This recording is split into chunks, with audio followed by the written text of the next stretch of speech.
Ciao everyone and welcome back to another episode of Learn Italian with Songs. Today we are going to talk about the 14th track of the album Natura Morta by Folkstone.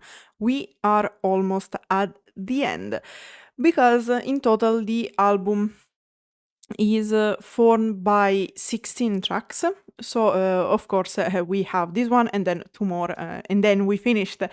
Oh my god, it's incredible. Anyway, so the 14th track of Natura Morta by Folkstone is Sulla Riva, literally on the shore.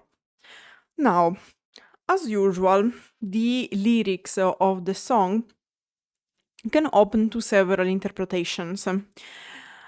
As I did in the past with other songs, I'm going to give you a translation and analysis of the lyrics, and then at the end, I'm going to tell you what they mean, in my opinion. Because, again, I think there are some hints concerning a specific theme. The first hint is, for example, that the whole song is sung by the female voice because Folkstone have two main singers, a man and a woman, so a male voice and a female voice.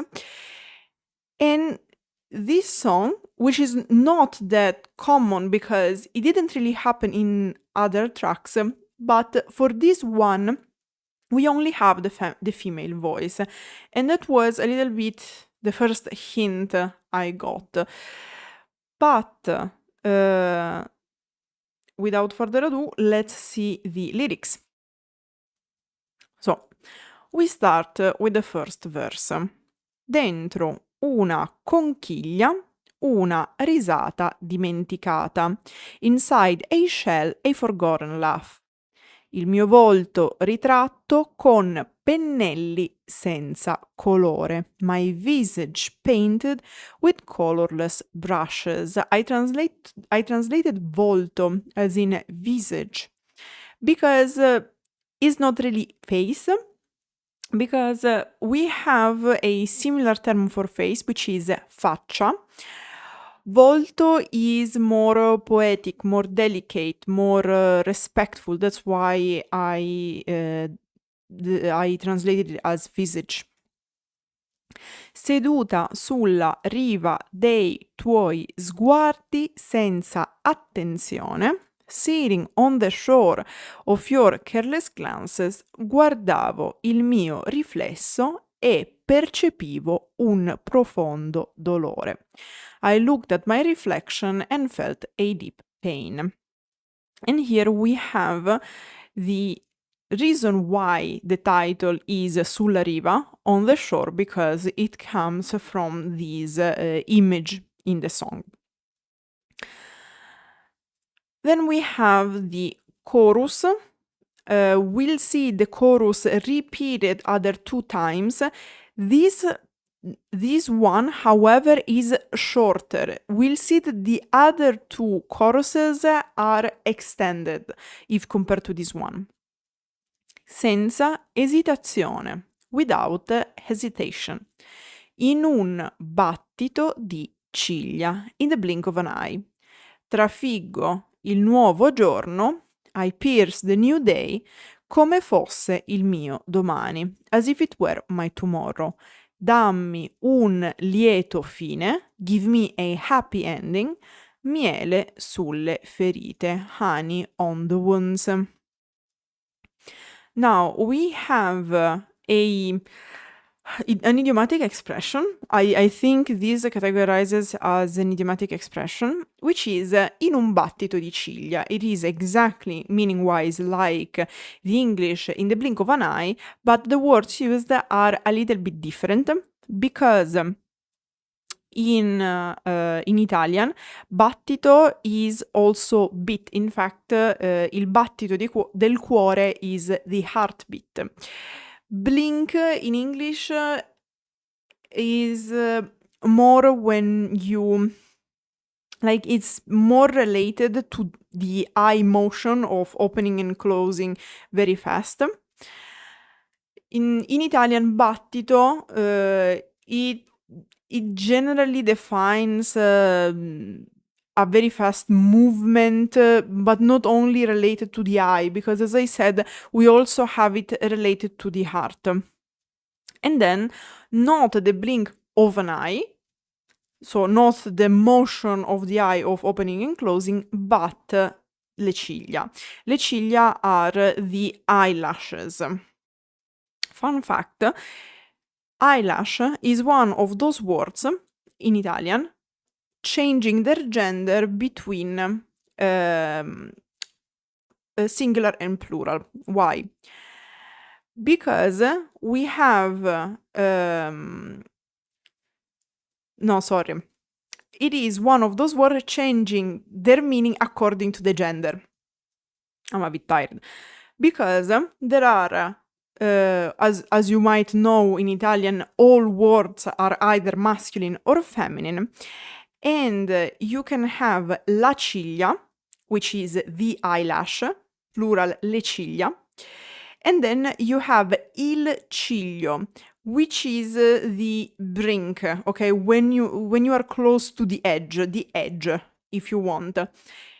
It is pretty much the same word, la ciglia, il ciglio. Il ciglio, fun fact, can also be the eyelash sometimes, but it is also the masculine form, the edge of something. Also, lieto fine doesn't have the same meaning of the same double meaning of English. So because a happy ending in English can have a sexual nuance. Lieto fine in Italian doesn't have it. I don't know if someone started to use it with the same logic of English. I never heard of it personally, but generally it doesn't have the double sense. So just keep this in mind. And then we have the second verse. Sul tavolo divelto dalla rabbia c'era il mio addio. On the table torn off by rage was my farewell, where divelto is the past participle of a verb that is very rarely used. We have some verbs that are more used in certain forms, for example, in concerning either the present participle or the past participle. In this case, divelto, which is torn off as in when you uproot something, when you take something that is attached to the ground or on the ground and you pull it up.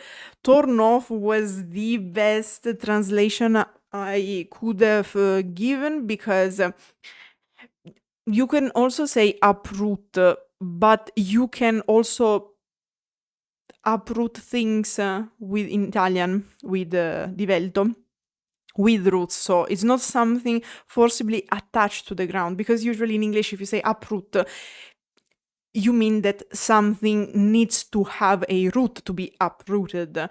Here, for example, we are talking about a table. The table is not rooted into the ground, usually. There are exceptions, but usually is not anchored to the ground. So it is legit the thing of taking something and pull it up, and it's basically the table flip here that is being described. And as I was saying, divelto is not that common. We are talking about a term used level-wise, it would be between high intermediate and low advanced, I would say. Don't quote me on that, it's just a feeling. Surely it's not a beginner term or a low intermediate. It's more a high intermediate, if not more. And despite that, it is still more used than any other conjugated form of the verb it comes from. The verb divelto comes from is divellere, very uncommon. Like, I don't remember the last time I heard someone using or saw someone using another form of the conjugation of divellere, which is not divelto. So divelto already is quite rare, slightly uncommon. Any other form of divellere, I'm not saying it is impossible, but it is quite rare, to say the least. A terra io gemevo ed intanto morivo pian piano. On the floor I moaned, as in due to suffering, and meanwhile I was gradually dying. Now, why did I translate pian piano as gradually? Because pian piano, literally speaking, is the duplication, so we are doubling the adjective or the adverb. In this case, it is an adverb, which is piano.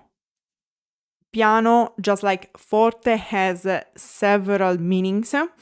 One of them is soft or softly, in this case, as in the opposite of loud or loudly. However, another meaning that we can have in this translation, it is also slowly, as in the opposite of in a fast way. Why am I saying that here? I'm sure that here it means slowly. In my opinion, it also means softly, so without making too much noise, and I would reconnect it to gemevo. That's why, for example, it can be very smart using adverbs or adjectives like piano or forte, because they have several layers of meaning. And that's why, in my opinion, here we have at least two. On top of that, here it is used a linguistic phenomenon called reduplication, which is repeating an adjective or an adverb with the idea, with the goal of soften or intensify or add nuance to the meaning without making it strictly double. The idea is that it is a little bit like an idiomatic expression. You don't have to take it literally, so slowly, slowly, softly, softly. In this case, I translated it as gradually. Softly is a second layer, second nuance that, in my opinion, can be added, but mainly it is slowly. And what happens if you do something slowly, bit by bit? You do it gradually. That's why. Cadevano con me quelle vili promesse ormai vane. Now, here we have an inversion, which is very common, as we saw several times with Folkstone, where we have the inversion of the order, so subject, verb, objects. Why? Because we have cadevano, the verb, so fell with me, used to fell with me, this is a continuative action because they are using the imperfetto, con me, with me, quelle vili promesse, those vile promises, ormai vane, now vain. So, what if I have to reorder everything in English? Those vile, now vain promises fell with me, used to fail, were falling with me. A fatica mi rialzavo e mi aggrappavo al coraggio di andare. With difficulty, I got up and clung to the courage to go. And then, as I said, here we have the extended version of the chorus. Senza esitazione, without hesitation, in un battito di ciglia, in the blink of an eye, trafiggo il nuovo giorno, I pierce the new day, come fosse il mio domani, as if it were my tomorrow, and until here the same. Dammi un lieto fine, give me a happy ending, miele sulle ferite, honey on the wounds, non serve, sai, una lama, and this is new, you don't need, you know, a blade, per proteggere un amore, to protect a love. Senza esitazione, without hesitation, dammi un lieto fine, give me a happy ending. Then we have a bridge that could be also another verse, if you will. In my opinion, it is a bridge connecting the two extended choruses. Oggi, che ho scoperto voci rotte come la mia, today, when I discovered broken voices like mine, quel coraggio di andare l'ho trovato e ho iniziato a parlare. That courage to go, I found it and I began to talk. Ho sotterrato le ingiurie e mi riprendo le ossa spezzate. I buried the insults and I take back the broken bones. Now, in Italian we have a word, a more common word to say insults. It is insulti. Insulto, masculine, insulti, feminine. Ingiurie, plural and singular. Today is a no day. So we have insulto, singular, insulti, plural, ingiuria, singular, ingiurie, plural. Injuria or injurie is a more aulic synonym of insult. But again, we're not really surprised because we saw several times Folkstone using more aulic and borderline poetry only or literature only terms and terminology. And then we have, once again, the extended version of the chorus. Senza esitazione, in un battito di ciglia, trafiggo il nuovo giorno come fosse il mio domani. Without hesitation, in the blink of an eye, I pierce the new day as if it were my tomorrow. Dammi un lieto fine, miele sulle ferite, non serve, sai, una lama per proteggere un amore. Give me a happy ending, honey on the ones. You don't need, you know, a blade to protect a love. And then, senza esitazione, dammi un lieto fine. Without hesitation, give me a happy ending. Now, that was generally the meaning of the lyrics. But how should we, or like, how can we interpret these lyrics? Now, from my perspective, this is hinting towards a problem that we actually discussed in other songs, because it is being quite discussed finally, by the way, luckily. And I'm talking about domestic violence. We listened and commented on many songs talking about problematic relationships. Of course, one of the worst outcomes when an unhealthy relationship is involved is domestic violence. Now, why am I saying domestic violence?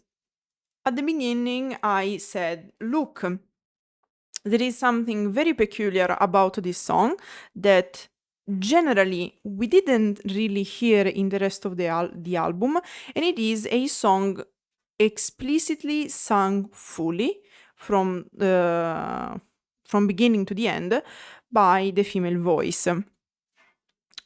because domestic violence in Italy affects mainly women. It is an epidemic. We have this now. I don't remember exactly the data, but they are easy to find because we have several data collection analysis and reports concerning this emergency, because by many people this is considered an emergency in Italy, because we have a worrying amount of women being killed or impaired or severely injured in Italy every year due to domestic violence. What are the other hints that I found in the song? Well, from verse 1, dentro una conchiglia, una risata dimenticata. Inside a shell, a forgotten laugh. Usually, shells are something I would say everyone in Italy tends to associate with the sea. So vacation, for many of us, going to the sea is the epitome of going on vacation during summer. Usually what you hear, it is not actually like that, but with a bit of imagination, if you put your ear on a shell, you hear the sound of the sea. In this case, we don't hear something we associate with the vacation directly, so the sea, but a forgotten laugh. So here what is being described is probably a happy moment that happened during a vacation at the sea, probably. And of course, if the laugh, if it is forgotten, it means that like there is a lack of happiness. So the first hint we get, if we don't count the female voice singing the whole song, is that the protagonist of this tale is unhappy, deeply unhappy, if I may add, due to the fact that she says, "My visage painted with colorless brushes." Here I can see two main interpretations. One, seeing the life as in black and white, because colorless brushes, so in black and whites or shades of gray, but it could also represent the like be a metaphor of someone pale, because of course someone being abused, someone beaten might have a paler tone of skin due to, for example, sickness, uneasiness, fear, which is opposed to the dark colors related to the bruises. Of course, the bruises are not black, are shades of brown, beige, blue, purple. Had many in my life. And not due to domestic violence, okay? Let's just put this note. But probably it could be also a poetic representation of someone whose face got beaten, and thus you have this contrast between the dark and light colors.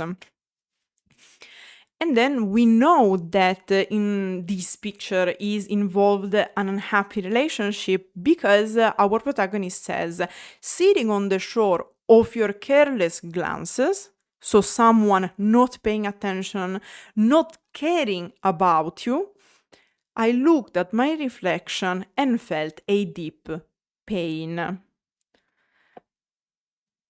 And then the other hint that I saw is, "Give me a happy ending, honey on the wounds," while the wounds, spiritual, psychological, but also physical, of this problematic relationship, and honey not, of course, Literally, don't put honey on your wounds, bruises, and whatnot. I don't think any doctor would recommend it. It is like, give me something sweet, something positive.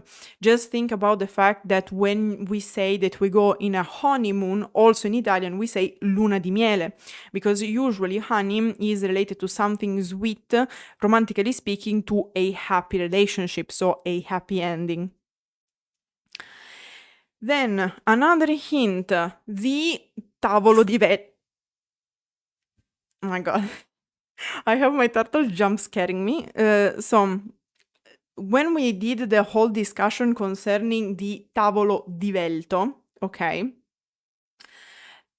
we were talking about a table that got flipped, basically, okay? And she says, on the table torn off by rage was my farewell. So, probably hinting at the fact that when the relationship degenerated into domestic violence, so physical violence, because usually it is also associated with psychological violence, which is harder to recognize. Probably it's like saying, when I saw you flip the table with rage, I decided it was my moment to leave. And in fact, she's saying, on the floor I moaned, and meanwhile I was gradually dying, because of course we have the image of someone being harassed. Those vile, now vain promises fell with me. With difficulty I got up and clung to the courage to go, hinting at the difficulty of leaving a problematic relationship for several reasons, because I heard often in my life people saying, oh, but if you are in a toxic relationship, if you are in a dangerous relationship, why don't you leave? Well, because of course you end up in that situation because you are led to it. Of course, because you didn't receive proper psychological help, and you think that you deserve that because for even by your original family you got abused, for example. This is one of the most common situations. Because there are people with great issues concerning self-esteem, and thus they are more vulnerable.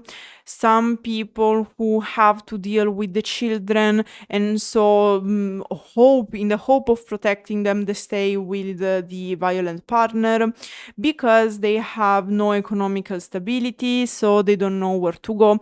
And that's why in November, if I remember correctly, November should be the month, at least in Italy, dedicated to the prevention against domestic violence and other types of violence.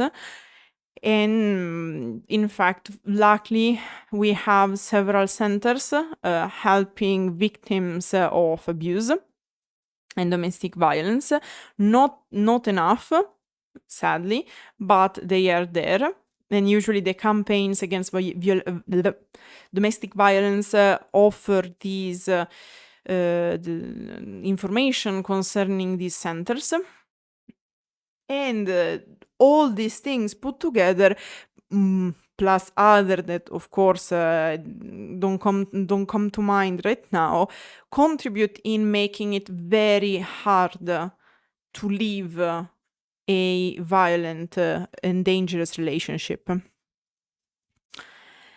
And then we have some hints also in the bridge, because she says, today, when I discovered broken voices like mine, that courage to go, I found it, and I began to speak. I buried the insults, the psychological violence component, and I take back the broken bones representing the physical violence. So, who are these broken voices like mine giving the courage to go? I think it is a reference to the fact that nowadays we talk much more about it, because some people say, but back in my days we didn't have that many problems. Well, of course, because wives usually didn't even dare to speak, and often they were beaten enough to be put back into their place, but not enough to kill them. It is true that probably since now women tend to be more independent, and so it is easier for them to leave the relationship, this incredibly so causes even more deaths, because of course, since the person is free to leave, the only way the partner has to stop them is to kill them. It is tragic, it is a symptom of great struggle, socially speaking, because the fact that we even reached this point is like leaves me speechless.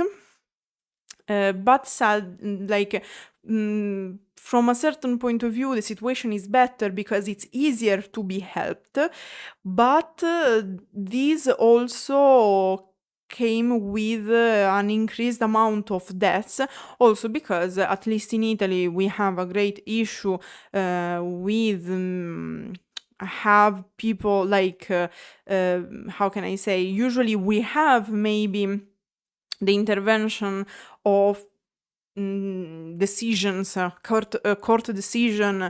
Now I don't remember how these type of decisions are called in English, but basically those court decisions where someone cannot approach someone else.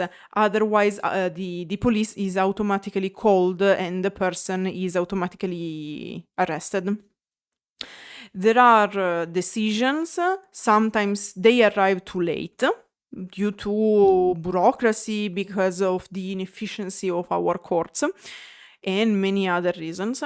And sometimes even the decision is there, our system struggles to give effectiveness to this decision. So maybe the decision is there, but somehow the dangerous individual is allowed nonetheless to harass the victim that is supposed to be protected. So all these hints and my cultural background made me think of this interpretation. Of course, as I said several times, the way these songs are built can and should provide space for more interpretations. So that was my interpretation, but now you can share into the comments what are or what is your interpretation or interpretations. That said, I hope you enjoyed. Grazie everyone for watching and arrivederci.